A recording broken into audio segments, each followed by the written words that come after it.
Money B, I'ma put you up on the schedule. 6 to 9, 8 weekdays, not doing serious. We got a lot to talk about, so much to pedal through. Unapologetically progressive. Tune to KBLA 1580 to get the mess. We're your ancestors' favorite radio station. First black on talk radio, left side of the nation. Me and Dominique DePrima go way back. Tag Smiley making sure the station stays black. Discussing all the issues in our community. We're hosted black and brown and others find unity. So let's talk about it. Maybe we can improve it. Digital underground, always down with the movement. So we tune in. The first things first with the queen of Black Talk Radio, Dominique DePrima. Go sis. First things first.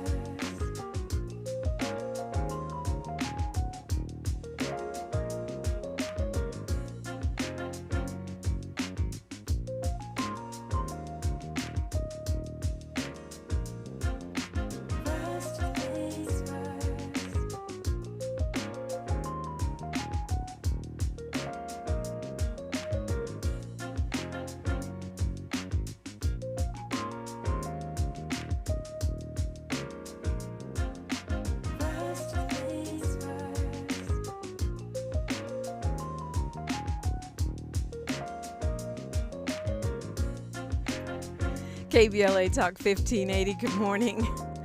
Good morning and God bless. Happy Think Tank Thursday. I'm Dominique DePrima. The show is called First Things First, and my very first thing every day is prayer, giving thanks, giving praises, and asking for blessings from God, asking for the blessings of the ancestors and the elders, and let's go. We've got a lot to talk about, a lot to do. This is how we break it down on a Think Tank Thursday. Hour 1, we look local, what's going on Pacific Ocean side of town. Hour 2, we go national, international. Beyond the third hour, we do a deep dive on a hot topic, person or persons of interest. And this day, we're going to have a little exploration of Black Music Month. Tech Lamert, Camille Davis is joining us in studio. Phone lines are open every hour, as you know. And hour 1, we're going to talk about something you might not think it's sexy, but it's super important. So I'm glad we're getting to that. As per usual, we are flowing and streaming on YouTube. We're also streaming on Instagram. Well, not right this second. I might kind of get my Instagram going in a minute. But right this second, we're already on YouTube and we're already on Facebook at KBLA 1580. You are always invited to follow me everywhere at DePrima Radio, DIPRIMA, and then radio. But as you know, KBLA is KBLA 1580 at youtube.com. The comments section is a robust conversation at all times. So our KBLA delegation is sharing knowledge and a little fellowship, in real time while we are on the air. You are also invited to call at 800-920-1580. 800-920-1580, any hour that I'm on the air. Let me make that clear. So joining us in the studio right now, you know the LA Black Workers Center. We actually interact with them quite a bit in different ways.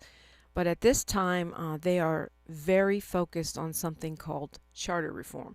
That is the change to the rules of the city, what they call the city's constitution. They don't change them very often, but when they do, it's a big deal, and it's going to mean that there are new rules and new ways that you as an activist or business or a citizen have to move, and certainly they govern our lawmakers. So it's important.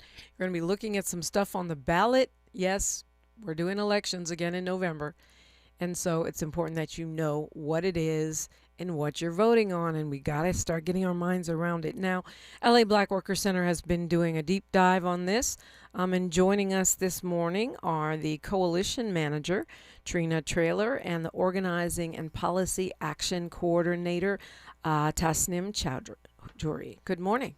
Good morning. Good morning. So, this has been an this has been an ongoing process for you guys, and some people may say, well, LA Black Worker Center is supposed to be about jobs. Why are they over here worrying about charter reform? Break that down, if you would. Yeah, so the charter has a personnel piece to it, and that dictates how Los Angeles city hires.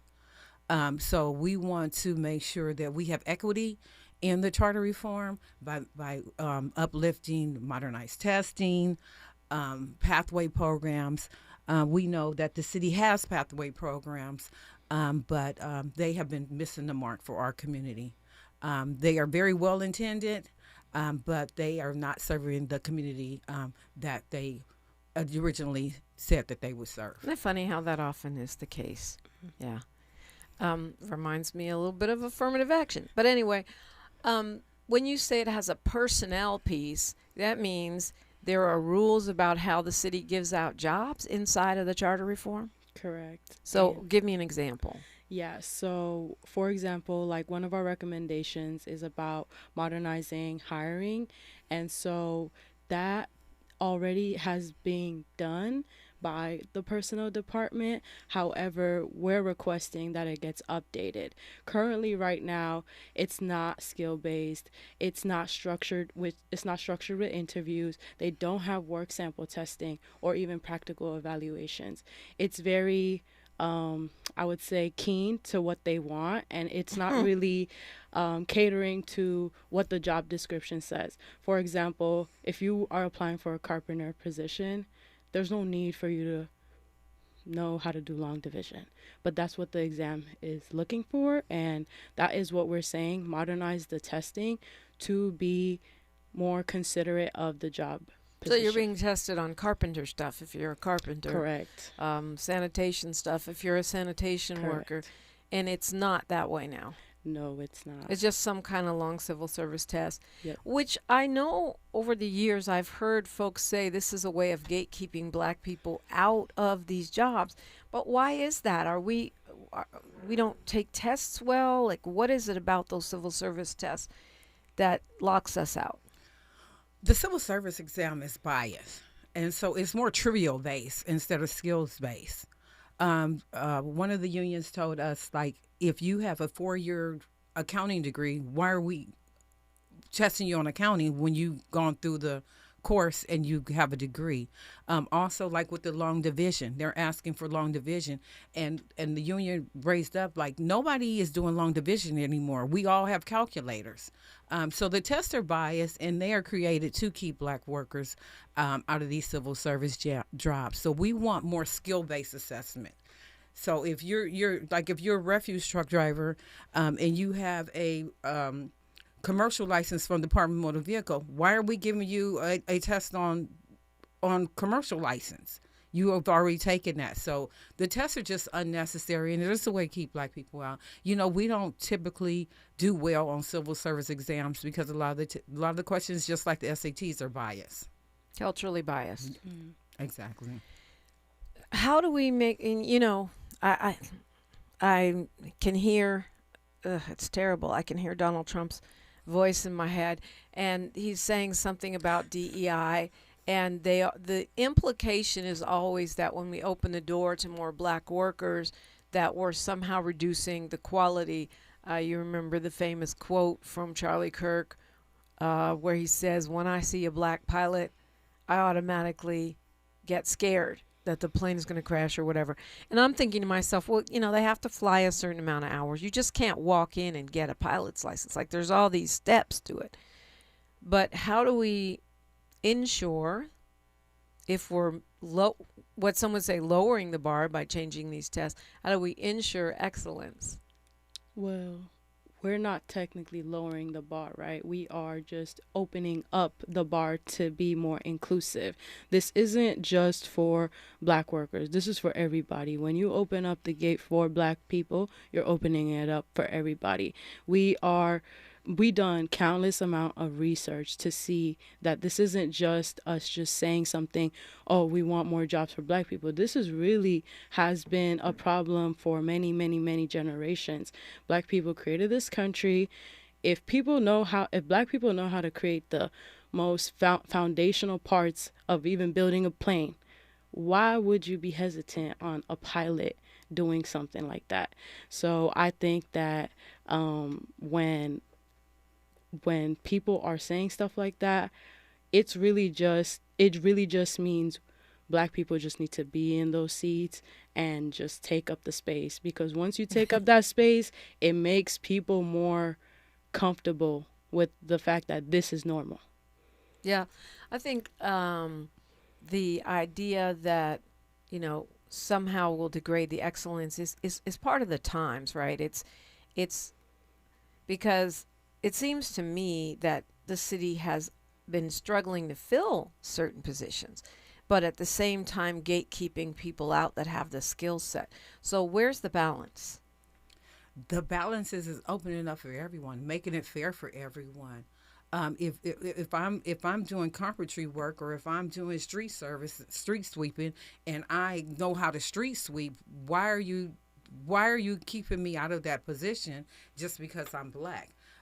It makes no sense. We talk about crime, we talk about houselessness, but all you have to do is give Black people a chance for employment, and that would help all those situations. If you have a job and you can sustain your family, then you don't have time to be out doing crime. So that's what I keep trying to. And you can pay your rent, so you are Right. able to keep a roof over your head. And that's what I was trying to get over to the mayor when we met with Mayor Bass. Like, if you want to combat crime and houselessness, give Black people opportunities, because we want to work. Yeah, and I know that's true. I don't need a study, from front page, from street science to front page to first things first. That's one thing that's been very consistent. I think I've been talking to Black people in Los Angeles for 30 years. And that's one thing that's been incredibly consistent.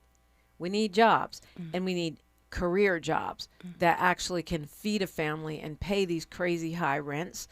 And we need fulfilling work that has benefits. And we need opportunities for people that are coming out of system impacted situations of various kinds that do have those skill sets. So that's something that, this sort of talking point that Black people don't want to work, I know that to be false. It's a Think Tank Thursday, and I believe we need to think about what we need to put in place for Black people to thrive in this city. Not that I don't want everybody to thrive. I love all of y'all. But this right here, we're unapologetically progressive. We don't black down. And we know that it is true that, when we thrive, LA thrives, because we are always the last hired, first fired, lowest wage, et cetera, and we're a disproportionate number of the unhoused. So if things impact us positively, you know what you're going to like a lot better? Your city. We'll continue this conversation about charter reform with the LA Black Workers Center organizers when we come forward on KBLA Talk 1580. Thanks for starting your morning off with a voice that speaks truth to power and the powerless, getting to the heart of what matters most in our community. This is where authentic conversation meets real action. From breaking news and politics to culture and community solutions, this is where you hear perspectives you won't hear anywhere else. This is where we come together, get informed, and make change happen. You're inside First Things First with Dominique DePrima on KBLA Talk 1580. Good morning, sunshine. You make my day. Let's celebrate. Y'all did it. Loving each other, needing each other. Hey, Los Angeles. KBLA Talk 1580 is turning 5, and we're celebrating in a big way. Oh my God. Join us Friday, June 19th, Juneteenth, 4 to 7 p.m. at the Beehive for our 5th anniversary bash and Juneteenth celebration. We're talking surprise celebrity guests, a special presentation, and a major announcement you will not want to miss. I can't wait to hear it. Plus, live music, dancing, games, and enough food and drink to keep the party going. Yeah, that's what I'm talking about. Of course, you're welcome to bring your own picnic basket, blanket, and lawn chair. And the best part, it's completely free. But here's the thing. You've got to sign up in advance. Space is limited, so don't wait. Head to KBLA1580.com right now and lock in your spot. Friday, June 19th, The Beehive, KBLA Talk 1580. 5 years strong, and we're just getting started. Happy anniversary, KBLA! Yeah, man! I love days like these at the pool, but my moderate to severe plaque psoriasis can sometimes take me out of the moment.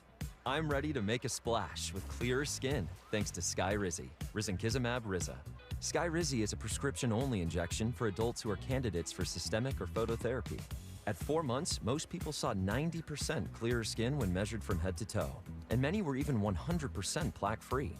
People also saw significant improvement in psoriasis symptoms of pain, redness, itching, and burning. Don't use if allergic to Skyrizi. Serious allergic reactions, increased infections, or lower ability to fight them may occur. Before treatment, get checked for infections and tuberculosis. Tell your doctor about any flu-like symptoms or vaccines. Now there's nothing on my skin thanks to Skyrizi, and that means everything. Ask your doctor about Skyrizi, the #1 dermatologist-prescribed biologic in psoriasis. Visit skyrizi.com or call 1-866-SKY-RIZI to learn more.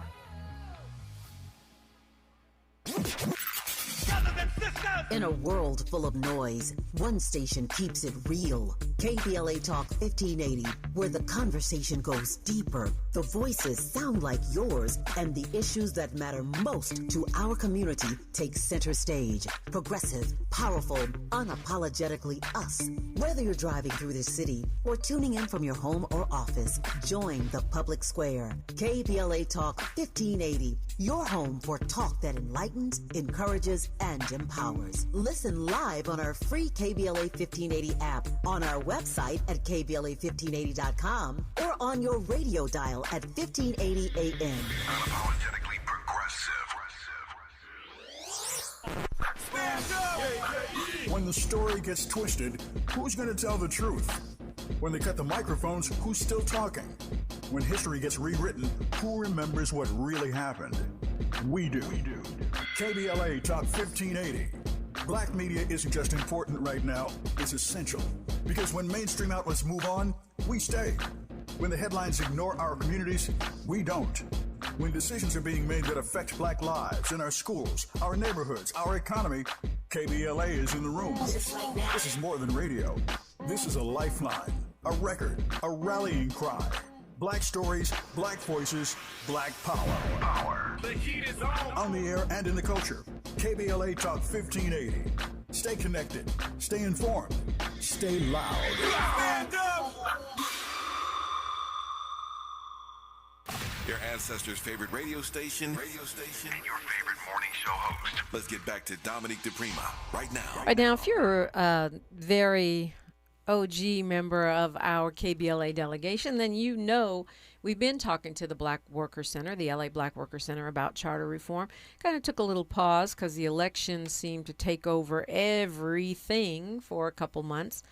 But this is relevant, and relevant apparently right now. We're talking about the Constitution for the city of LA and the piece of it that affects Black workers. I've challenged you, our collective think tank, our crowdsourced wisdom, to figure out things that can make LA's Black population thrive and quit moving away to the Inland Empire, wherever you go. I'm not mad at you. Do what you do. I get it. But those of us who are here, Cav Haynes is in the chat saying, I was a union carpenter for 12 years. Algebra is a minimum requirement to set yourself apart. Knowing some basics, trigonometry, put a carpenter on a management track.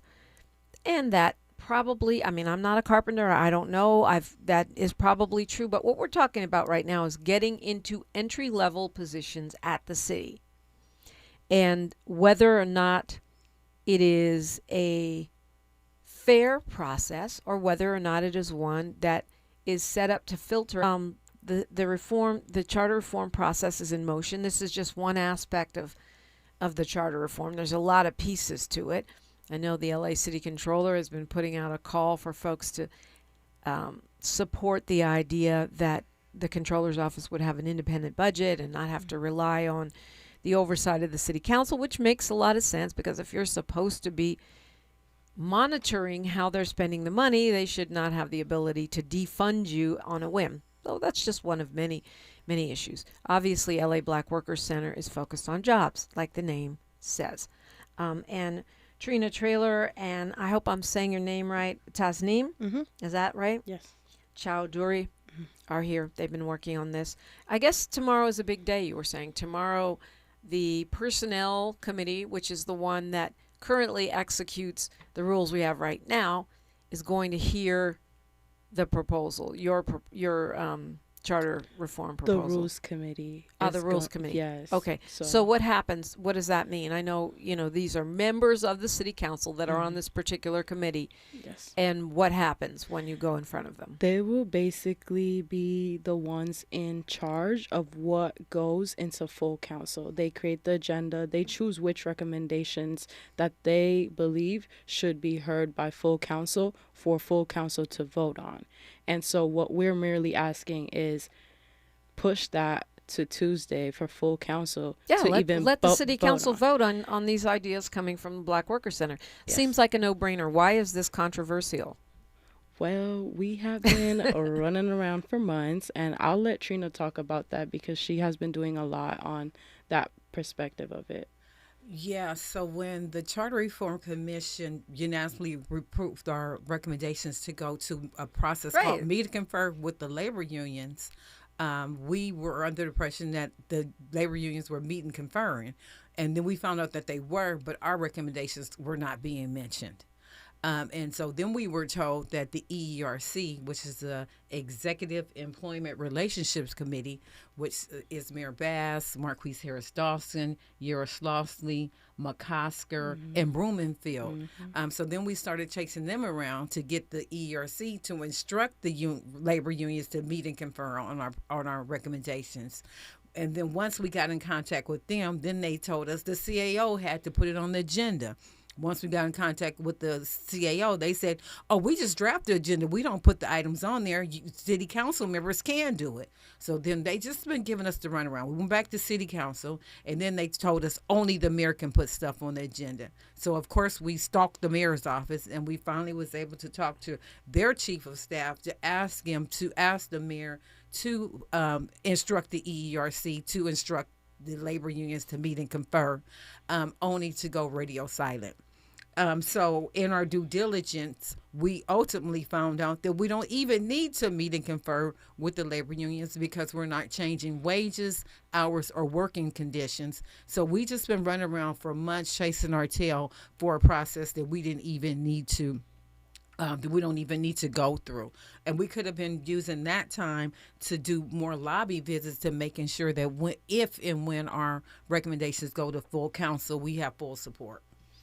So after being basically given the runaround for a couple months, and I commend you for staying in the fight, because a lot of times this is what makes people give up, whether it's individuals or organizations. You get the runaround, folks don't get back to you.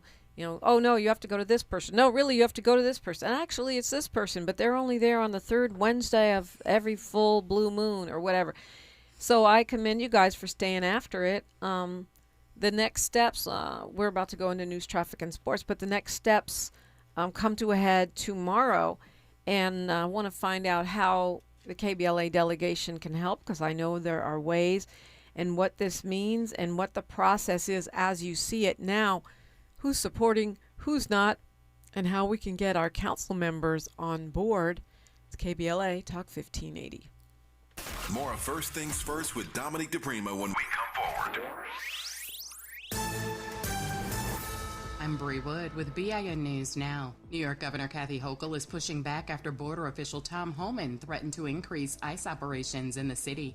We are very focused on helping communities be safe, and local law enforcement should be working with ICE to help remove criminals. Hochul says her policies focus on public safety, while Homan argues limits on jail cooperation will lead to more immigration enforcement in neighborhoods. A federal appeals court is raising concerns over Alabama's use of nitrogen gas in executions. Judges say the method could cause intolerable suffering and ordered a lower court to consider alternatives, though they did not block a scheduled execution later this week. And Lamar Richardson is celebrating a historic win at the Tony Awards. The 33-year-old became one of the few black lead producers to win Best Revival of a Musical for Ragtime. Get BIN News Now on demand 24/7 on the iHeartRadio app. Wild Rivers is now open daily with over 25 slides and attractions for thrill seekers and lazy river chillers. Visit wildrivers.com for great values on season passes and daily tickets. That's wildrivers.com. Wild Rivers, where there's sun and fun for everyone. Is this the tether? This is the KBLA Sports Minute with Ray Richardson. The debate on who's the greatest player of all time in NBA history is picking up steam again, and LeBron is very clear on his number one choice. In an interview with Time magazine, LeBron was asked the GOAT question. Here's what he said, and I quote, "I'm not taking nobody over me. There's no question." Translation, LeBron is ready to claim the GOAT title over Michael Jordan, his longtime idol, and the one player consistently in GOAT discussions with LeBron. Interesting position taken by LeBron, who up until now has deflected GOAT questions and has routinely said that he and Jordan both have had lasting impacts on the game. The conflict between the U.S. and Iran has made its way to the World Cup. 14 staff members who were supposed to travel with their Iranian soccer team to the U.S. for the World Cup were denied visas. Iran plays New Zealand Monday at SoFi. No debates, no speculation, just the info you need. That's your KBLA Sports Minute. I'm Ray Richardson on KBLA Talk 1580. Don't be anxious or confused about AI. Take control of your career when you get the skills to tackle real business problems and design specialized solutions. HR Dive reported that entry-level talent with applied AI credentials can receive up to a 25% salary boost. But where do you find training that you can trust? Future-proof your career and deliver more value with Humans Lead the Way AI.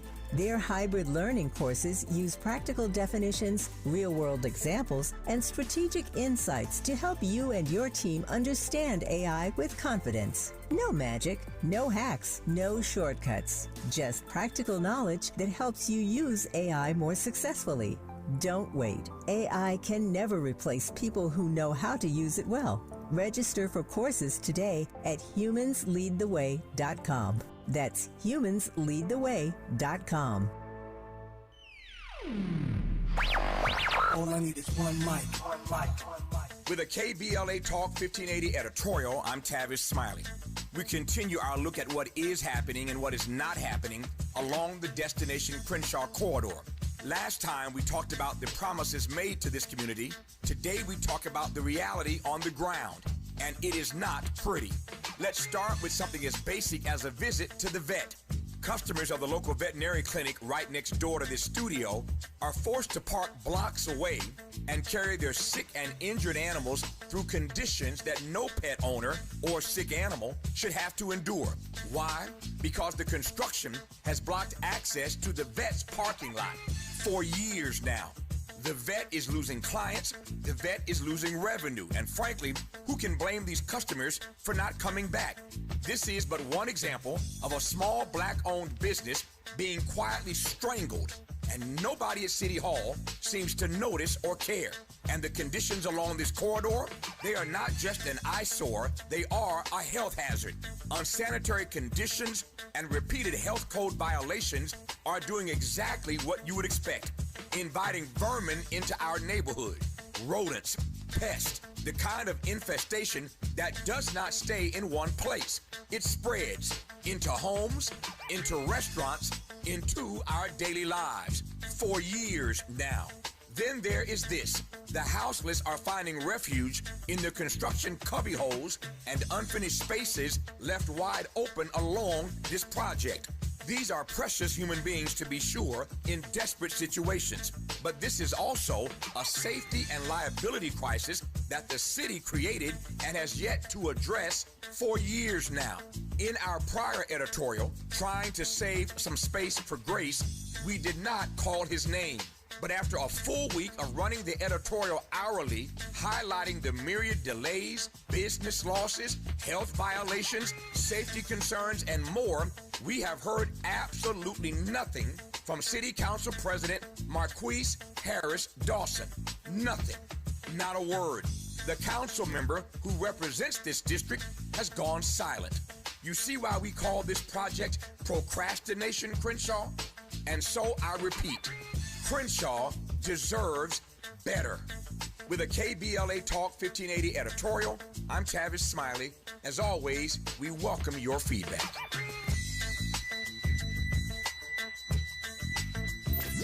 for waking up with Dominique DePrima on KBLA Talk 1580. All right, we're talking charter reform, but really the conversation is about jobs, right? LA Black Worker Center is here with us this morning, and it has been. I feel like we've been talking about this since the beginning of the year with the LA Black Worker Center as they strive to get some stuff into the charter reform. Trina Traylor is with us, and Tasnim Chowdhury is here. They are working on this. Tomorrow is a big day, as you stated before, News, Traffic, and Sports, in that the Rules Committee is looking at this. They decide whether or not it goes to the full council. And you'll forgive me if I'm still processing the election, but I know, for example, that mayoral candidate Nithya Raman is on that committee. Now, to me, and this is also relevant to the mayor, if I'm running for office and I know that our city has an affordability problem, and I know that black people are on the receiving end of that affordability problem, as indicated by the fact that we are more than 30% of the unhoused while being something like 7 or 8% of the population of the city, then I'm going to think about, how can I get black people jobs? How can I help open up jobs that should be open up, as you said, Tasnim, to everybody, but how do I specifically target black people in taking down some of the barriers to not just minimum wage jobs, but gainful, career-minded employment? And so I would imagine that someone like Councilmember Raman would be rushing to support an initiative like this from the Black Worker Center, and that the mayor would be very supportive. It sounds like so far that's not the case. That is not the case. We went down there and we actually stalked Raman's office, and we did get a meeting with Raman's office, and we told them the barriers that we were facing in this process. And so we thought, like you said, since she's running and she's for mayor, meant to be a housing expert, and she's supposed to be a progressive, according to the Associated Press and other headlines. Yeah, and so we met with her office. We told them our issues, and then they just went radio silent. They stopped responding to our emails. So we were a little confused when we went down there 2 weeks ago, when the personnel general manager gave their presentation about their charter reform recommendations, which labor hates. And so Marquise Harris Dawson asked the personnel general manager, well, what about the Black Worker Center's recommendations? And she told them that, they're very well intended, but if that we were to educate ourselves on what the city is doing and the civil service, that we would know that the things that we're asking for are already being done. Oh, nice and patronizing. Gotta love that. I happen to know that the LA Workers Center, the LA Black Workers Center, spends a lot of time educating yourself. So why is that? Why do they have the impression that they're already doing something that you've been spending months lobbying for them to do? Well, we're all the way in the back of the recommendation, near the appendix, if not in the appendix. And it's kind of ridiculous because people don't understand what we're trying to do, even after clarifying countless times every single week, going to city council, clarifying. By people, you're talking about lawmakers. Council members. Yeah. Yes. I don't know if they don't understand it or if they don't want to understand it. They want to keep the power within themselves. Yeah. I hope they understand it. I mean, I'm not saying I'm an expert, but I kind of get it. And we've only talked a few times. So, wow. Okay. So what can we do? What can we, the KBLA delegation, do? Because I know that people want folks to have access to these jobs. And I understand that right now we're in a tight budget for the city. So some of these will not be filled and they'll be frozen, but that's not going to last forever. And when we start staffing back up, we don't want to be left out again. Exactly. So tomorrow, the Rules Committee will be wrapping up, and they will decide what goes to full council on Tuesday. So show up tomorrow to City Hall, 1 p.m. It's on the 3rd floor in the City Council chambers. We would like to fill up City Council because we need to show strong community support so that they know that we're not going away. I think that they keep trying to discourage us through this whole process by giving us the runaround. And like I said last week when Malika made that comment, nobody challenged it. They were just like, okay, and they went on to business as usual. Nobody raised it up. Nobody asked any questions, which was very disheartening for me because we have been talking to all of their offices. So I don't know why somebody didn't push back on Malika. So tomorrow we're going to show up strong. We're going to do public comment. We're going to fill the room, and we're going to make sure that our recommendations are heard, and we're not just being ignored. So this is 1 p.m. in the main City Hall chambers. Correct. In downtown LA. And it's obviously, if you haven't been before, you're allowed to go to city council meetings. They're open. They have seats. They sometimes listen, they sometimes don't. But it's important that people show up. And I think right now, in the context of a mayoral race where, coming out of this election where a lot of promises were made, but also in the context of a mayoral race where there seems to be a question about whether or not it's okay to simply ignore Black people and our issues. That it's important that we show up. And, and I'll tell you why I say that. Council member Rahman was scheduled to be on this show. They requested to be on Tavis's show, but he wasn't doing city races. That was all on my show. So then they were supposed to do this show. We went through all these hoops. We finally scheduled it. And then at the last minute, they canceled, saying they didn't have time for us.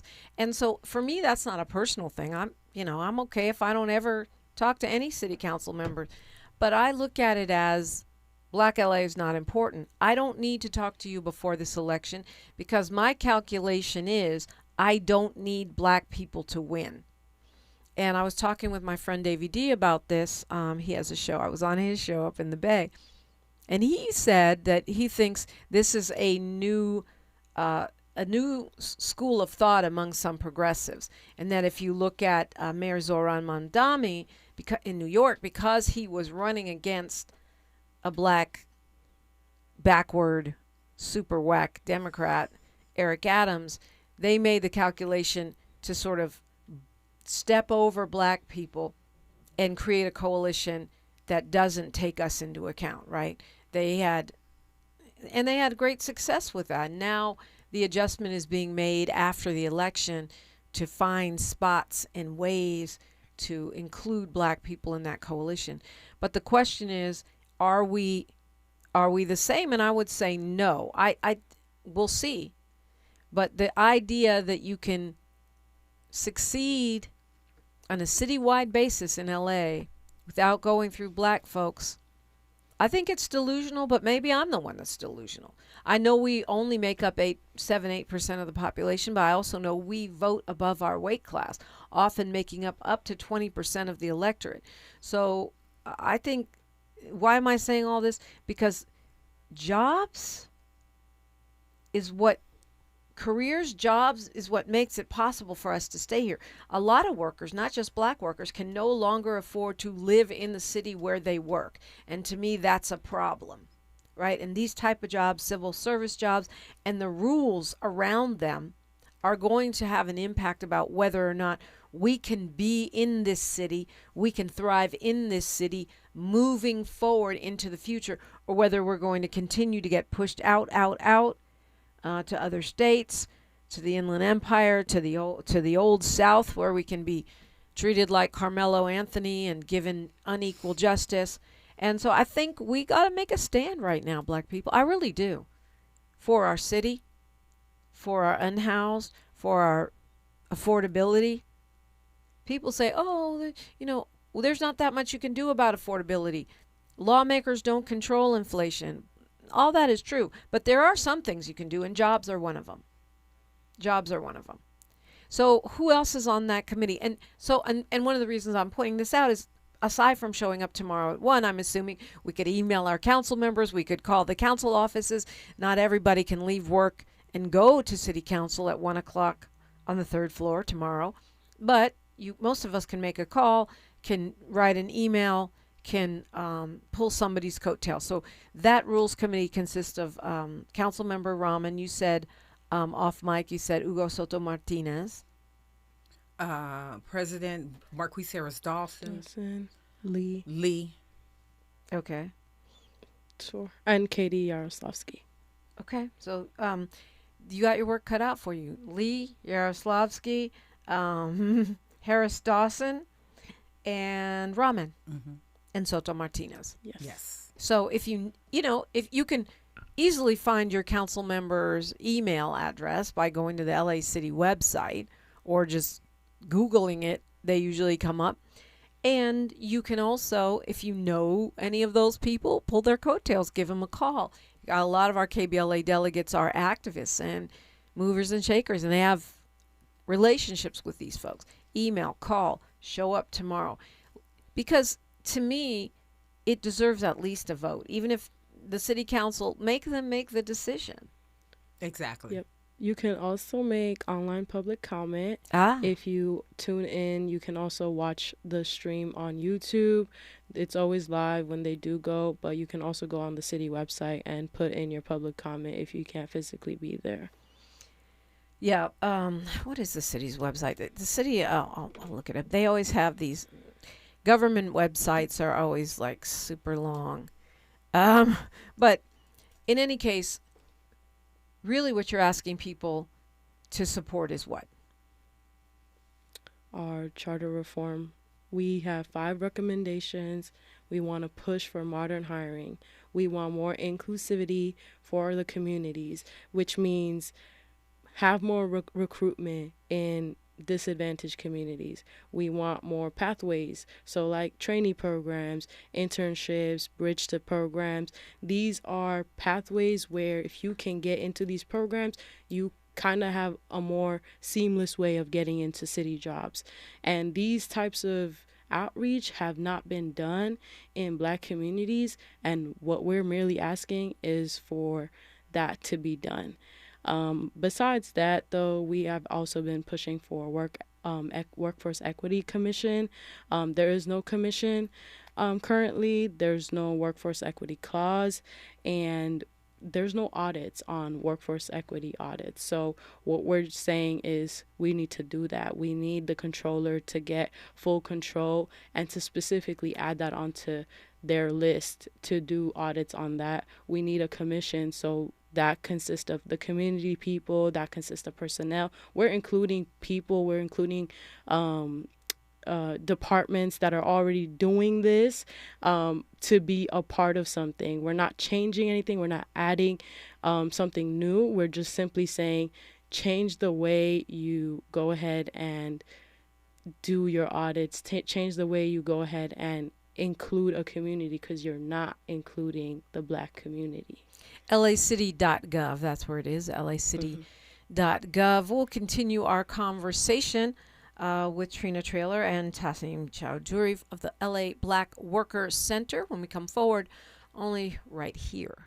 The station you turn to when you've had it up to gear with cultural incompetence. KBLA Talk 1580.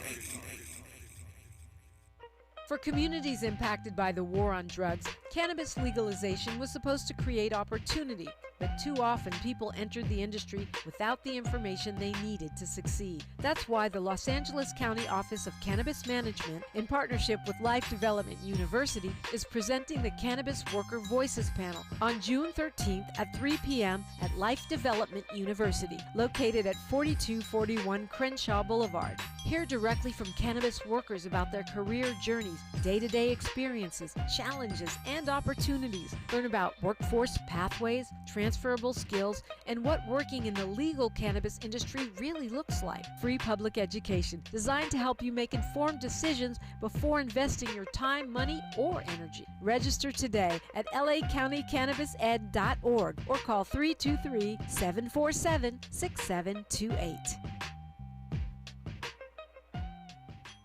If you're an African American mom who is pregnant or have a baby under 6 months old, you deserve care that lifts, listens, and lasts. Black Infant Health is for you. It's a free program with individual support, group sessions, and resources to start your mothering journey. BIH makes space for moms and their families to create community. Learn more about the programs in Los Angeles County. Check us out at blackinfanthealth.org. LABWC.org. Did you know that $60 billion are lost every year to Medicare fraud? If someone has been a victim of healthcare fraud, the more we talk about that this occurs, older adults will feel more comfortable about sharing their experience. It's not about someone not being smart enough or not paying enough attention. Falling victim to fraud can happen to anyone. If I've been scammed, if I've experienced it, and I'm angry about it, and I want to do something about it, then I have an opportunity to volunteer and share with other people, here's what happened to me, but it doesn't have to happen to you. Medicare fraud hurts people, it hurts Medicare, and we need your help to make a difference.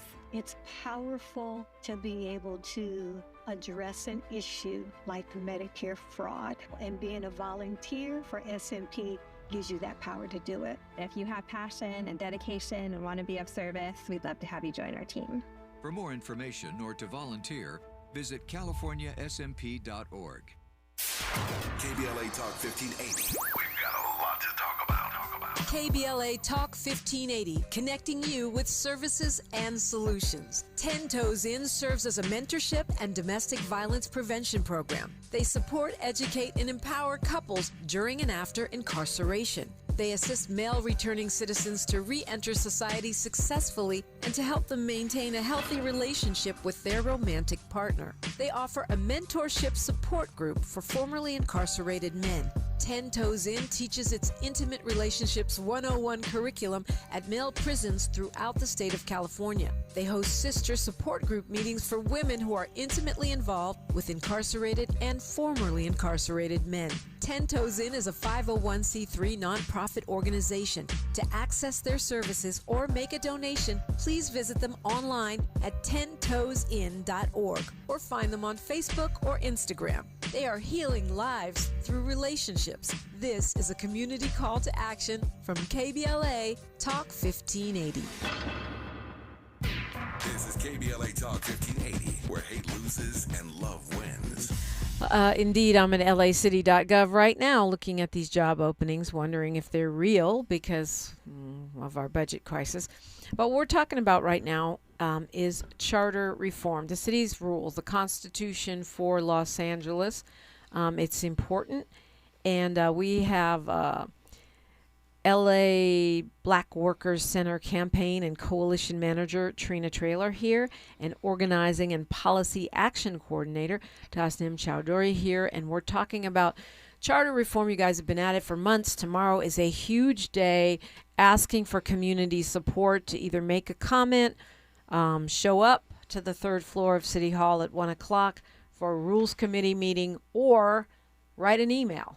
I'm also imagining that if enough folks were to post on social media and tag their council member, tag City Hall, that would also help, because it means people are talking about it. Mm-hmm. What happens if this fails tomorrow? If Rules Committee says, no, we're not bringing this before the City Council?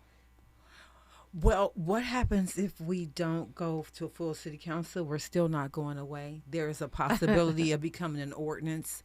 And then Marquise Harris-Dawson did say at the last Rules Committee meeting that the things that don't make it in the ballot in 26 can be maybe make it in the ballot in 28. So we're not going away. We're talking about the City Council president.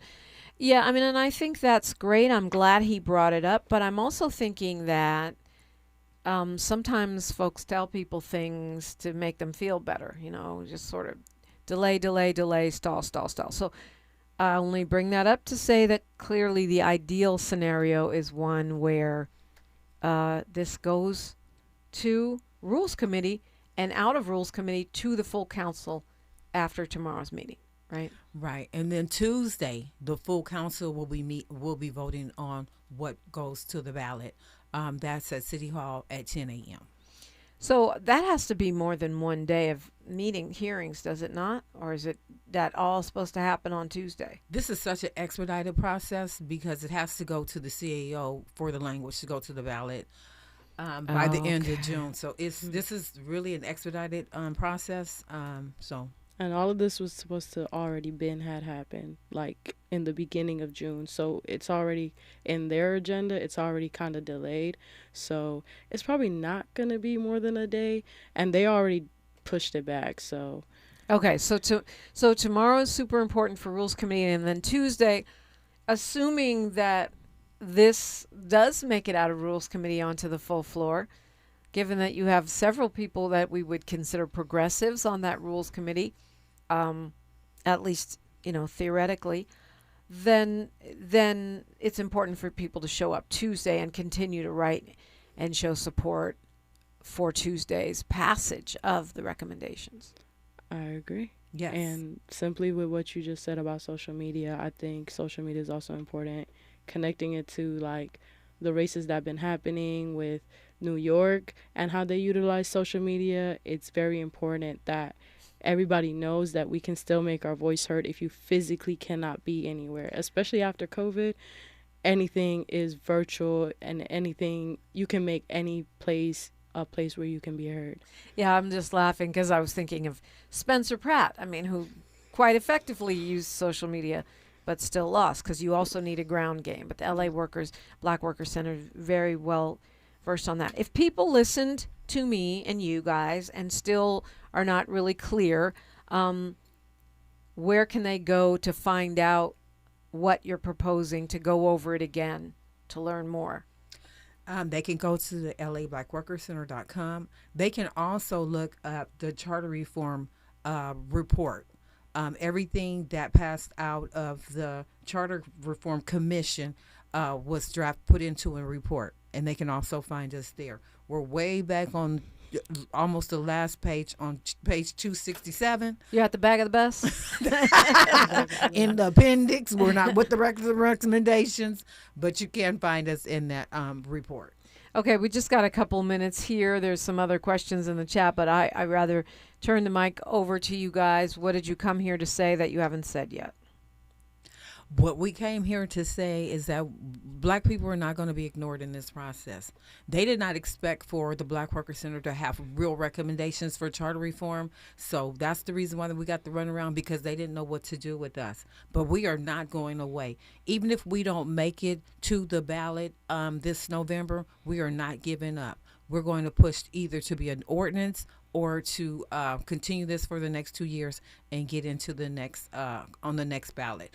But we're not giving up. We're not going away. This is something that could make Black LA a lot better, because we'll have access to these public sector jobs. And we know historically public sector jobs have been a way into middle class for Black folks. And Washington is purging us out of that space federally, so we should at least get it locally. Cav says that written exams have excluded Black applicants is a tough one for me to understand. Maybe tough for you to understand. I would suggest you Google it, because there are a bunch of studies that actually prove that. It's not an opinion. It's supported by data. Tasnim, did you want to say something else real quick here? Yeah, I'll say something with that comment, actually. We have SAT tests to get into college, where it's very standardized, but now that there has been a push for years now where it's optional. So there has been a change with the way people can get into college. There has been a change with voting. Voting tests have been a thing for a long time to exclude Black people from simply speaking up for what they want to be represented for themselves. And to think that jobs are included for everybody, that's a very nice idea to have, but that's not the reality. So it's pretty out there that if you even look at the exam yourself, it's very concrete. And also just the process of getting a job in the city is very, very long. And that's why there's so many vacancy jobs right now. And that's the gap that we're trying to fill in. And what we're trying to propose is we need more of these little recommendations that we're proposing, programs. We need outreach. Got to leave it there. I'm sorry, we're up against the clock here, but thank you so much. Trina, Traylor, Tasnim, Chowdhury, thank you so much for coming in. If you don't think they're excluding Black people from jobs, well, I'm happy that you live in such a rosy world, but what would be the problem with making it more easy for qualified folks to get in? News, traffic, and sports, then more, only right here. KBLA 1580 Santa Monica.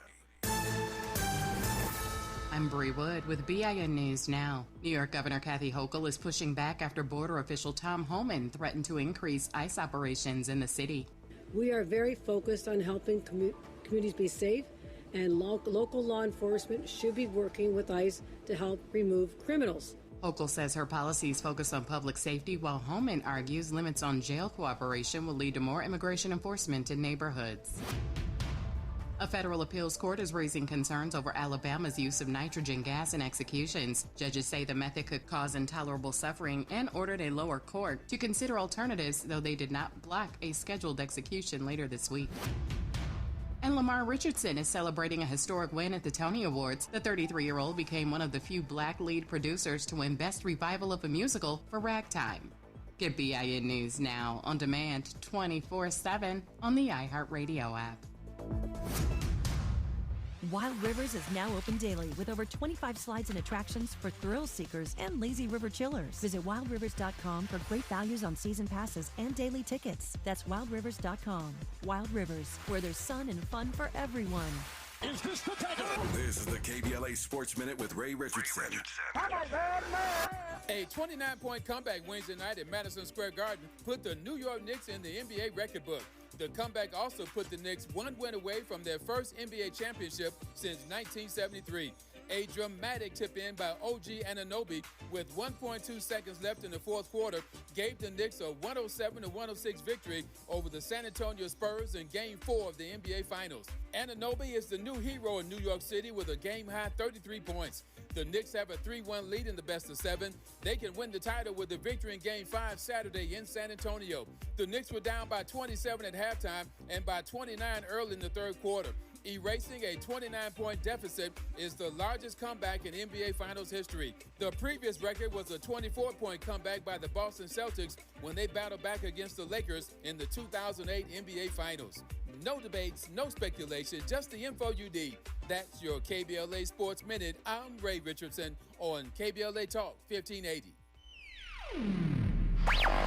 All I need is one mic.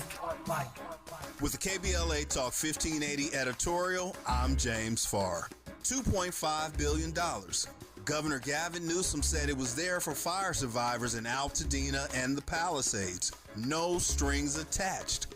That was the promise. But the burning question is, where's it at? 18 months later, an NBC4 investigation came back with the numbers.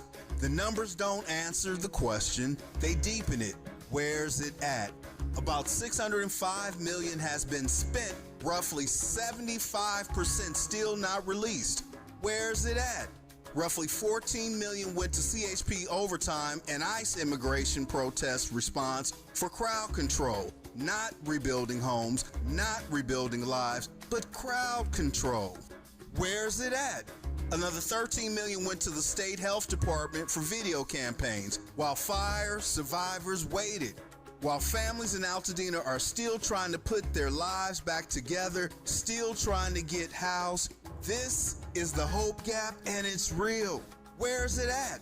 Southern California Edison is still in court, still fighting liability tied to the Eaton fire, still not accountable. Where's it at? 18 months later, Governor Newsom, where's it at? Because the truth is free, but the lie can be very expensive.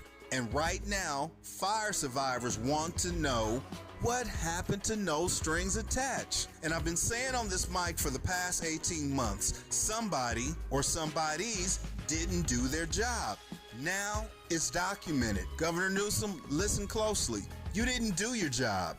You didn't keep your promise. You held up the bill. Now stop holding up the money. You said no strings attached. Instead, you played on the people's heartstrings. Where's it at? See, Governor Newsom, even at the French Laundry, if it don't come out in the wash, it's sure enough gonna come out in the rinse, and the rinse cycle is here. With the KBLA Talk 1580 editorial, I'm James Farr, and as always, we welcome your feedback.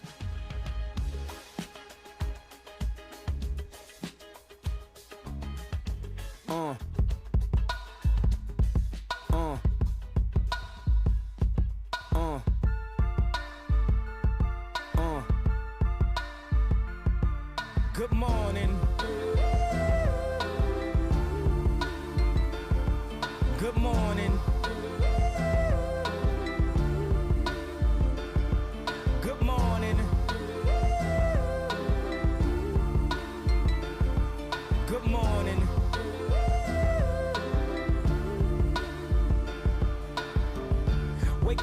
Mr. West, Mr. Fresh, Mr. By himself, he's so impressed. I mean, damn, did you even see the test? You got D's, motherfucker D's. Rosie Perez, and you barely pass any and every class. Looking at every cheated on every test. I guess this is my dissertation. Homie, this is basic. Welcome to graduation. Good morning. Good morning. Miles, is this your response to the milk clip that's making its way around the internet? Ye's milk clip. Is he a genius or is he just a genius? I don't know. Anyway, 800-920-1580 if you want to say something about something. 800-920-1580. Phone lines are open. My Think Tank Thursday question for you is what can we do, what ought we be doing, what creative ideas can we bring forward to help Black people thrive in Los Angeles? But this applies to your big city, wherever you are. I know we have KBLA